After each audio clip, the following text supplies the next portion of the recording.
Dear students, आप जब mains के आंसर राइटिंग कर रहे हैं तो दो पक्ष ऐसा है जो थोड़ा सा वीक रह रहा है, उस पर थोड़ा संभव हो तो आप टाइम दें। हालांकि अभी आपका स्टार्ट है, कई सारे लोगों का जो नए लोग हैं वो लोग अभी स्टार्ट ले रहे हैं, तो बॉडी को जो मेन कंटेंट है उसे ही बहुत अच्छे से लिख लें, अभी यही ठीक है। इंट्रोडक्शन और कंक्लूज़न, ये दो पक्ष ऐसा है, छोटा छोटा पक्ष है, जिसमें अगर कुछ अच्छी लाइनें आप डाल देते हैं तो इवैल्यूएटर पर इसका प्रभाव पड़ता है। देखिए यूपीएससी में तो इसके मायने मतलब नहीं है ज़्यादा, यूपीएससी में लोग डायरेक्ट लिखते हैं क्योंकि वहाँ पर छोटे छोटे क्वेश्चंस होते हैं, लेकिन यहाँ पर आपको 8 क्वेश्चंस ही हैं, 3 घंटे का टाइमिंग है, 38 नंबर के क्वेश्चंस होते हैं, तो यहाँ पर इंट्रोडक्शन और कंक्लूजन के कुछ मायने होते हैं। और अगर कुछ अच्छा स्टार्ट लेकर अच्छा इंट्रोडक्शन आप 3-4-5 लाइन का दे पाते हैं तो अनडाउटेडली ये इवैल्यूएटर पर प्रभाव डालता है। तो अच्छा इंट्रोडक्शन डालना भी एक आर्ट है, कला है, ये धीरे धीरे विकसित होता है।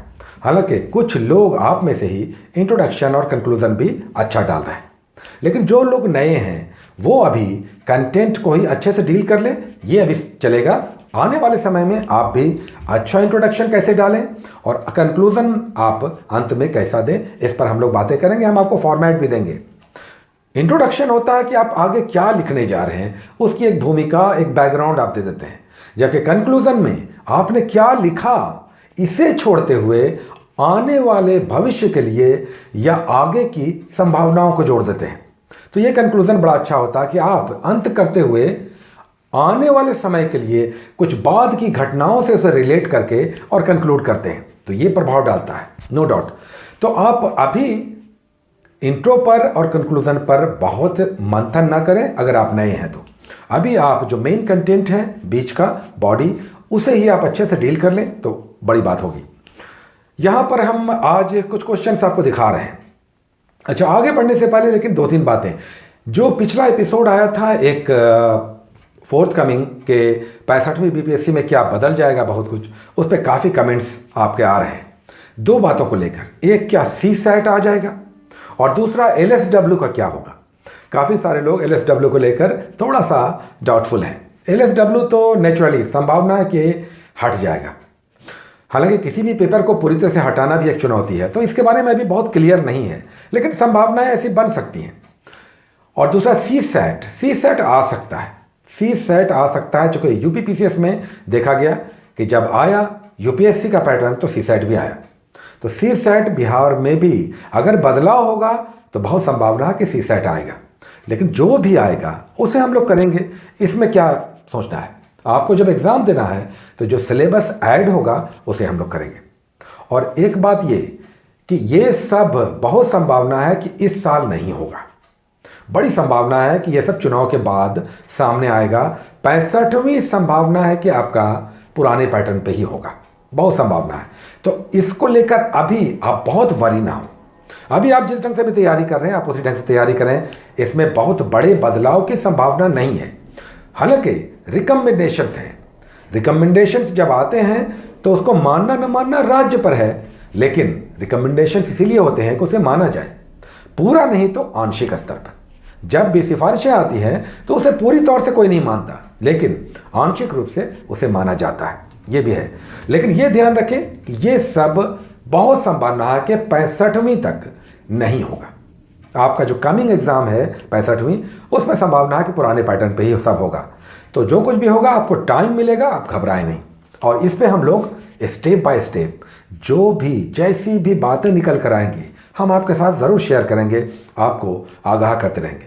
आपके साथ जब हम चल रहे हैं तो आपको बहुत डिफ़िकल्टीज नहीं आएगी, आप इत्मीनान रहें। हम लोग स्टेप बाय स्टेप डिस्कस भी करते रहेंगे कि क्या बदलाव होने वाला है या क्या डेफिनेट है, तो उस पर हम लोग कैसे अपने स्टेप्स को भी बदल लेंगे, ये सब होगा। लेकिन अभी आप जिस ढंग से तैयारी कर रहे हैं आप तैयारी करें, अभी कोई बहुत बड़े बदलाव की तत्काल संभावना कम लगती है। अब आइए, जो हम लोगों ने टॉपिक जो 2 दिनों पहले लिया था लिखने के लिए, उस पर लोगों ने अपने हाथ झाड़े हैं और लिखा है।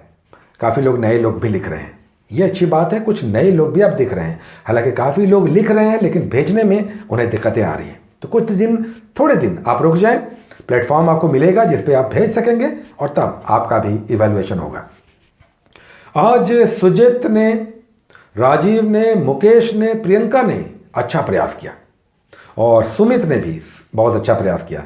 सुमित ने छोटा लिखा, अच्छा स्टार्ट लिया, लेकिन और सारे लोगों ने अच्छा लिखा। देखिए यहाँ पर ई कॉमर्स पर हम आपको कुछ दिखा रहे हैं कि कैसा लिखा आप लोगों ने। उसमें से कुछ काफ़ी लोगों ने लिखा है, लेकिन कुछ कंटेंट्स को ही हम डाल पा रहे हैं। तो आप देखें कि यहाँ पर हमें अजित का, सुजित का अच्छा लगा, जो हम आपको दिखा रहे हैं कि इन्होंने ई कॉमर्स पे कैसा लिखा। देखिए आप, हालांकि यहाँ पर इनका इंट्रो थोड़ा सा हमें वीक लगा, इंट्रोडक्शन थोड़ा वीक है इनका, लेकिन उसके बाद इन्होंने B2B, B2C और जो अलग अलग सेक्टर्स हैं उस पर ही इन्होंने बताया।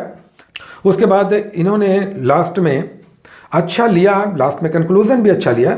दूसरा राजीव ने देखिए यहाँ पर लिखा, राजीव का इंट्रो अच्छा है, राजीव ने इंट्रो अच्छा दिया है कि किस तरह से इलेक्ट्रॉनिक कॉमर्स या ई कॉमर्स, किस तरह से इस सेगमेंट में बहुत कुछ देखने को मिल रहा है, नयापन, और ये फास्ट डिलीवरी हो रहा है, डिजिटली हम सब कुछ डोर स्टेप्स पे उपलब्ध करा पा रहे हैं। और लास्ट में कंक्लूज़न भी इनका ठीक रहा कि ये किस तरह से हमारा जो आने वाले बिहेवियर को इसने चेंज कर दिया है। तो ये इनका हमें अच्छा लगा, राजीव का। उसके बाद आज मुकेश ने भी अच्छा लिखा है। मुकेश ने आज दोनों सेक्टर्स में, ई कॉमर्स में भी और उधर 14वें वित्त आयोग में भी अच्छा लिखा है। हालांकि इनका भी स्टार्ट थोड़ा सा कमज़ोर है, लेकिन इन्होंने बाकी सारे उदाहरण बड़े अच्छे दिए। फिर उन्होंने अच्छा बताया कि ई कॉमर्स के ज़रिए किस तरह से सामान सीधे घर तक पहुंच रहा है और अपने कन्वीनियंस पर। फिर इन्होंने B2B, B2C, C2B और C2C को भी उदाहरण दिया। हालांकि इसके थोड़े से इसे डील भी इनको करना चाहिए था, फिर भी इन्होंने अच्छा प्रयास किया है। हम कहेंगे कि मुकेश ने आज बहुत अच्छा प्रयास किया। और उसके बाद प्रियंका ने भी आज लिखा इस पर, उनका तो हम नहीं दिखा पा रहे हैं, उन्होंने भी अच्छा लिखा है। तो ये तो हुआ ई कॉमर्स पे। अब अगर आप देखें कि वित्त आयोग पर फाइनेंस कमीशन पे आपने क्या हाथ खोला, तो फाइनेंस कमीशन पे हम आज सिर्फ मुकेश का आपको दिखा रहे हैं। यहाँ पर उन्होंने भी अच्छा प्रयास किया दोनों सेक्टर्स में, फाइनेंस कमीशन पर भी इन्होंने अच्छा शुरुआत किया। उसके बाद ये किस तरह से आधार बनाता है केंद्रीय करों में राज्यों की हिस्सेदारी का। यहाँ पर इन्होंने 5 पॉइंट जो दिया है, बहुत अच्छा है, ये तो हमेशा देना है, लेकिन ये मुख्य पॉइंट है तो इसे आप हाईलाइट करें, संभव हो तो अंडरलाइन भी आप कर सकते हैं, इसे आप अंडरलाइन भी कर सकते हैं, क्योंकि ये 5 बड़े इंपॉर्टेंट एस्पेक्ट्स हैं जिसके आधार पर करों का बंटवारा होता है। और उसके बाद बहुत सारे पॉइंट्स इन्होंने डाले, कुछ उदाहरण भी दिया। तो ये इन्होंने अच्छा डील किया। हम कहेंगे कि देखिए, अभी अच्छे डील करने का मतलब ये है कि अभी ये लोग लिख रहे हैं, यही बहुत है। अभी आप हाथ खोल रहे हैं, इतने लंबे लंबे आप टॉपिक्स लिख पा रहे हैं, यही बहुत अच्छी बात है। इसे अभी आने वाले समय में और हम लोग कंसोलिडेट करेंगे और किस तरह से इसके सारे पक्ष में फाइनली हम एग्ज़ाम फ्रेंडली, कि आप एग्ज़ाम में अच्छे नोट्स को कैसे आप लिख पाएँ और ये आपको याद रहे। आप ये सब अभी लिख रहे हैं या तो देखकर या फिर घर में बैठकर। एग्ज़ाम में जब आप स्पॉन्टेनियस राइटिंग करेंगे तब इस तरह के क्वेश्चंस को आप कैसे डिलीवर करेंगे, इस पे हमें चर्चाएं करनी है और इस पर हम लोग फोकस्ड होंगे। अब आइए आज के जो हम लोग 2 टॉपिक्स ले रहे हैं वो उसकी बात करते हैं। आज के 2 टॉपिक्स थोड़े से टफ हैं। ये पेपर 2 का, GS पेपर 2 का ये 2 टॉपिक्स हैं, एक पॉलिटी से और एक ज्योग्राफी से आपको दिखाई देगा। ये पेपर 2 का मतलब हो गया कि पॉलिटी 300 मार्क्स का 3 घंटे का, जिसमें 3 सेक्शंस होंगे, इंडियन पॉलिटी से, उसके बाद ज्योग्राफी और इकोनॉमी से दूसरा सेक्शन, और तीसरा सेक्शन साइंस एंड टेक्नोलॉजी से। आज पहले सेक्शन से इंडियन पॉलिटी से क्वेश्चन जो आपको हम दे रहे हैं, उससे पहले 63वीं में जो क्वेश्चन आए उसे आप देख लें। इसे देखकर आपको समझने में हेल्प मिलेगा कि पैटर्न क्या है, ट्रेंड क्या है, बीपीएससी किस ओर देख रहा है और आपको किस तरह से अपनी तैयारी करनी है। आप यहाँ देख लें तो चुनाव आयोग कह रहा है, लेकिन चुनाव आयोग ये नहीं कह रहा कि चुनाव आयोग क्या है, ये कह रहा है कि चुनाव आयोग किस तरह से फ्री एंड फेयर पोल्स का इंतज़ाम करता है और सब कुछ सक्सेसफुली कंक्लूड करता है। दूसरी ओर देखिए, उसके बाद भारतीय राजनीति में डेवलपमेंट का मुद्दा किस तरह से छाया है, ये सब यहाँ पर बताया गया है।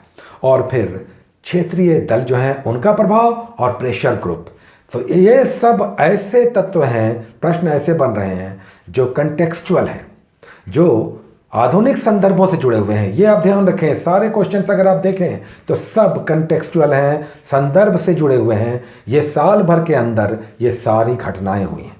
चाहे प्रेशर ग्रुप हो, चाहे चुनाव आयोग की बातें हों, चाहे फ्री एंड फेयर पोल्स की बातें हों। तो ये सब आप ध्यान में रखना। गठबंधन की राजनीति, ये तो हमेशा ही क्वेश्चन में, पॉलिटी में आता रहा है कि किस तरह से कोएलिशन गवर्नमेंट हमेशा बनती है और किस तरह से गठबंधन की राजनीति चलती है। तो ये आप समझें कि पॉलिटी का क्वेश्चन हमेशा कंटेक्चुअल होगा। तो आपको इंडियन पॉलिटी, भारतीय राजनीति किस तरह से किस करवट बैठ रही है, क्या कुछ नया हो रहा है, इस पर ध्यान देते रहना है।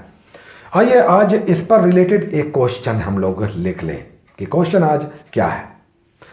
ये क्वेश्चन रेगुलर क्वेश्चन है, ये सदाबहार क्वेश्चन है, एवरग्रीन, ये हर 1-2 साल पे आ ही जाता है। आज का क्वेश्चन है कि न्यायिक सक्रियता क्या है, judicial activism. What is judicial activism? न्यायिक सक्रियता क्या है?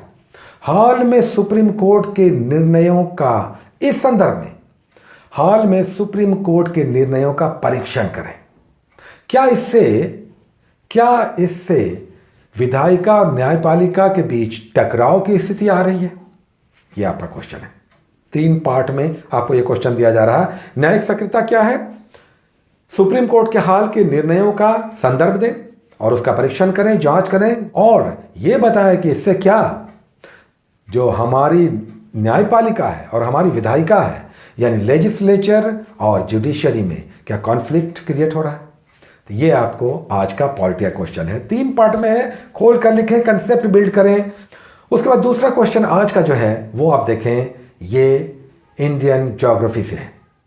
आज यहां पर पहले क्वेश्चंस देख लें कि 63वीं में बीपीएससी में आज से सप्ताह भर पहले जो एग्जाम मेंस का हुआ उसमें कैसे क्वेश्चंस आए।